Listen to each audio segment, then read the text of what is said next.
এক লোক রাতে বাড়িতে এসে দেখে তার সন্তানরা সব ঘুমিয়ে পড়েছে। স্ত্রীকে লোকটি জিজ্ঞেস করলো, ওরা সব নামাজ পড়েছে? স্ত্রী তখন বলল, বাড়িতে কোনো খাবার ছিল না, ওরা সবাই ক্ষুধার্ত, কান্না করতে করতে সবাই ঘুমিয়ে পড়েছে, নামাজ পড়েনি। লোকটি তখন স্ত্রীকে বলল, ওদেরকে জাগিয়ে দাও, ওরা নামাজ পড়ুক। স্ত্রী তখন বলল, ওদেরকে জাগিয়ে দিলে ওরা তো ক্ষুধার্ত, খাবার না পেয়ে আবার কান্নাকাটি করবে।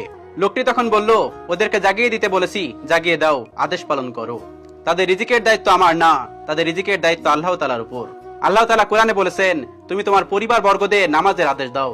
তার উপর অবিচল থাকা আমি তোমার কাছে কোনো রিজিক চাই না, আমি তোমাদের রিজিক দান করি, শুধু করি না সেটা শুধু মুত্তাকিদের জন্য। একথা শুনে স্ত্রী ততক্ষণ ছেলে মেয়েদের উঠিয়ে নামাজে দাঁড় করিয়ে দিলেন। নামাজ শেষ করে তারা যখন উঠে দাঁড়ালো, এমন সময় দরজার উপাস থেকে সালামের আওয়াজ ভেসে আসলো। দরজা খুলে দেখলো এক লোক এবং তার কাঁধে অনেক খাবার।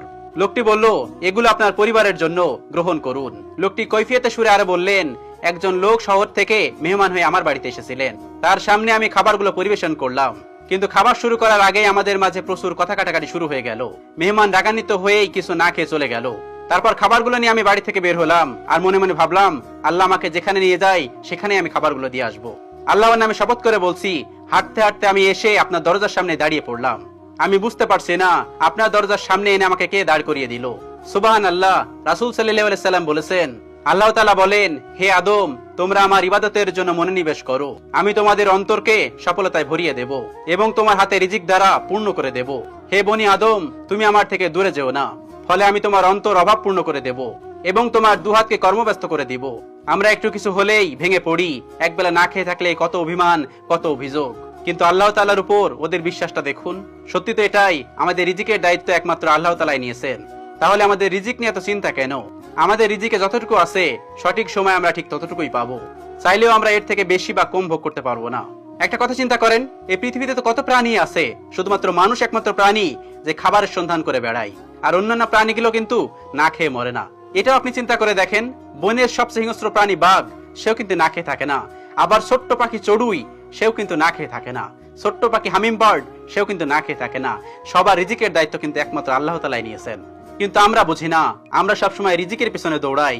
আমরা চিন্তা করি আমাদের আরো লাগবে, এই জিনিসটা নেই কেন, আমাদের আরো কিছু হলে ভালো হবে। কিন্তু এই কথাটা মনে রাখবেন, আপনার উপরে যে রিজিকটা আসবে, সেই রিজিকটা কমও আসবে না, বেশিও আসবে না, যেটা আপনার উপর নির্ধারিত সেটাই আসবে। অথচ আমরা মানুষ ঘুষ খেয়ে, সুদ খেয়ে, হারাম কাজ করে, লোকের টাকা মেরে আত্মসাৎ করে আমরা ভাবি আমরা অনেক ভালো কাজ করেছি, মহৎ কাজ করেছি।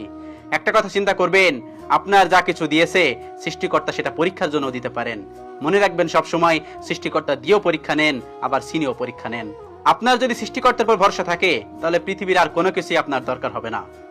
আরেকটা কথা মনে রাখবেন, আপনি যখন সৃষ্টিকর্তার কাছে চাবেন, সৃষ্টিকর্তার কাছে যখন পেয়ে যাবেন, সৃষ্টিকর্তা যখন কবুল করে নেবেন, তখন পৃথিবীর আর কারোর দরকার হবে না অন্য কোনো মানুষের কাছে কিছু চাওয়ার। ভরসা সবসময় সৃষ্টিকর্তার উপরে রাখুন এবং রিজিক সৃষ্টিকর্তার প্রদত্তই আসে, মানুষ প্রদত্ত নয়। আমরা চিন্তা করি আমরা এই কাজটা করলে হয়তো বা এই কাজটা হবো, কিন্তু এই কাজটা করার আইডিয়াটা কে দিয়েছে, এই কথার মাথায় নিবেন। আমি এক রাস্তা দিয়ে যাচ্ছি, রাস্তা দিয়ে যাওয়ার সময় আমি রাস্তা ভুল করেছি, হঠাৎ একটা মানুষের সাথে দেখা এবং সেই মানুষটা আমার পথ বলে দিলেন যে আপনার এই পথটা ভুল হচ্ছে, এই পথটা সঠিক পথে চলুন। এটা মনে রাখবেন, সৃষ্টিকর্তা কোনো না কোনো ওয়েতে আপনার সেটা জানিয়ে দিয়েছে আপনি ভুল পথে চলছেন। কারণ আপনার রব কখনোই চায় না আপনি কষ্টে থাকেন, আপনি খারাপ দিকে চলে যান। সবসময় এই কথার মাথায় রাখবেন, আমাদের রিজিকের দায়িত্ব একমাত্র আল্লাহ তাআলা নিয়েছেন। আল্লাহ তাআলা আমাদের সকলকে বোঝার তৌফিক দান করুন, আমিন।